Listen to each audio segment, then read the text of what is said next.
जब आप शादी करके अपने शौहर के घर आती हैं तो अब वही आपका घर होता है। इसलिए ज़रूरी है कि आप अपने शौहर की बातों और अपने बेडरूम की बातों को घर से बाहर ना लेकर जाएं। अगर आप अपने शौहर को नज़रअंदाज कर रही हैं तो सच कहूँ तो आप अपने रिश्ते को अपने ही हाथों से कमज़ोर कर रही हैं। अक्सर लोग पूछते हैं कि मर्द अपनी बीवी से क्या तवक्का रखते हैं और औरतों को किन बातों का खास ख्याल रखना चाहिए। सबसे पहली और सबसे अहम चीज़ है इज्जत।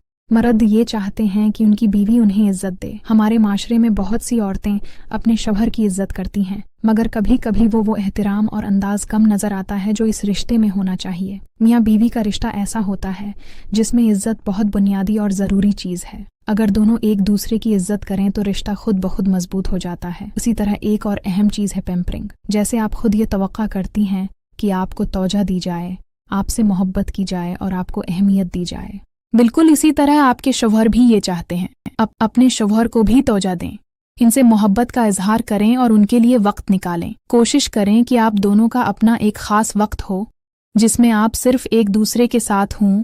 मैं समझ सकती हूँ कि ज़िंदगी बहुत मसरूफ़ हो जाती है, बच्चों की जिम्मेदारी, नौकरी, घर की मैनेजमेंट, बहुत कुछ होता है, लेकिन उस सब के बावजूद आपका शौहर भी आपकी जिम्मेदारी और तरजीह है। अगर आप अपने शौहर को नज़रअंदाज कर रही हैं तो सच ये है कि आप अपने रिश्ते को आहिस्ता आहिस्ता ख़त्म कर रही हैं। मैं रोज़ ऐसे लोगों को देखती हूँ जो यही शिकायत लेकर आते हैं कि उन्हें नज़रअंदाज किया जा रहा है, इन्हें वक्त नहीं दिया जा रहा। जैसे आप ये चाहती हैं कि कोई आपसे पूछे कि आपका दिन कैसा गुजरा, इसी तरह मर्द भी ये तवक्का रखते हैं। लेकिन एक बात बहुत अहम है, जब आपके शौहर घर आएँ तो फ़ौरन शिकायतें शुरू न कर दें।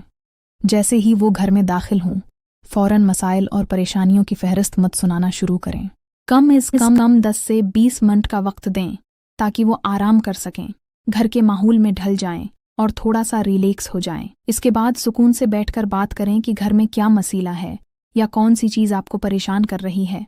एक और बहुत अहम चीज़ है एतमाद। मर्द ये चाहते हैं कि उनकी बीवी उन पर एतमाद करे। ये सिर्फ इस बात का एतमाद नहीं कि वो सिर्फ आपके हैं, बल्कि इस बात का भी एतमाद कि वो ज़िंदगी के मसाइल को संभाल सकते हैं। अक्सर ऐसा होता है कि कुछ औरतें अपने शौहर से ऐसे जुमले कह देती हैं जैसे, ये आपके बस की बात नहीं, आपसे ये नहीं हो सकता, आपने पहले कौन सा कभी किया है। ऐसे जुमले मर्द के एतमाद को बहुत नुकसान पहुंचाते हैं। इसके बजाय अपने शौहर पर यकीन करें और उन्हें ये एहसास दिलाएं कि वो मुश्किलात को संभाल सकते हैं। उसी तरह वक्तन फ़ौक़तन छोटे छोटे तोहफे भी मोहब्बत का इजहार होते हैं। जैसे आप चाहती हैं कि आपको तोहफे मिलें, वैसे ही अपने शौहर को भी कभी कभार कोई छोटा सा तोहफा दें। ये छोटे छोटे इशारे मोहब्बत और तौजा को ज़ाहिर करते हैं और रिश्ते को मज़ीद मजबूत बनाते हैं। एक और बात का भी ख्याल रखें, अगर कभी आपका शौहर किसी बात को शेयर नहीं करना चाहता तो उसे फ़ौरन खरीदना शुरू न करें। अगर वो इस वक्त बताने के मौड में नहीं है तो उन्हें वक्त दें।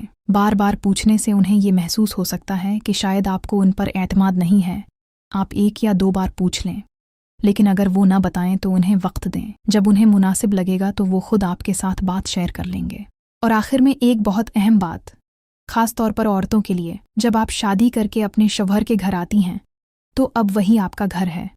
अपने शौहर की बातों या अपने बेडरूम की बातों को बाहर लेकर जाना या हर बात अपनी माँ, बहन या घर वालों को बताना रिश्ते को नुकसान पहुंचा सकता है। क्योंकि अगर कल को आपके और आपके शौहर के दरमियान कोई इख्तिलाफ हो जाए तो वो शायद कुछ दिनों में ठीक भी हो जाए, लेकिन जो इज़्ज़त आप अपने शौहर की अपने ख़ानदान में कम कर देती हैं वो दोबारा वापस नहीं आती। कोई भी माँ बाप इस शख्स को आसानी से कबूल नहीं कर सकते जिसके बारे में उन्हें लगे कि वो उनकी बेटी को तकलीफ़ देता है। इसलिए अगर आप अपने शौहर की गलतियाँ या मसाइल बार बार अपने घर वालों को बताती रहेंगी तो ये न सिर्फ आपके रिश्ते को नुकसान पहुँचाएगा बल्कि आपके शौहर के और आपके ख़ानदान के ताल्लुकात को भी ख़राब कर देगा। अपना बहुत ख्याल रखें। उम्मीद है कि ये चंद बातें आपके काम आएंगी और आपको अपने शौहर के साथ अपने रिश्ते को बेहतर बनाने में मदद देंगी। अल्लाह हाफ़िज़।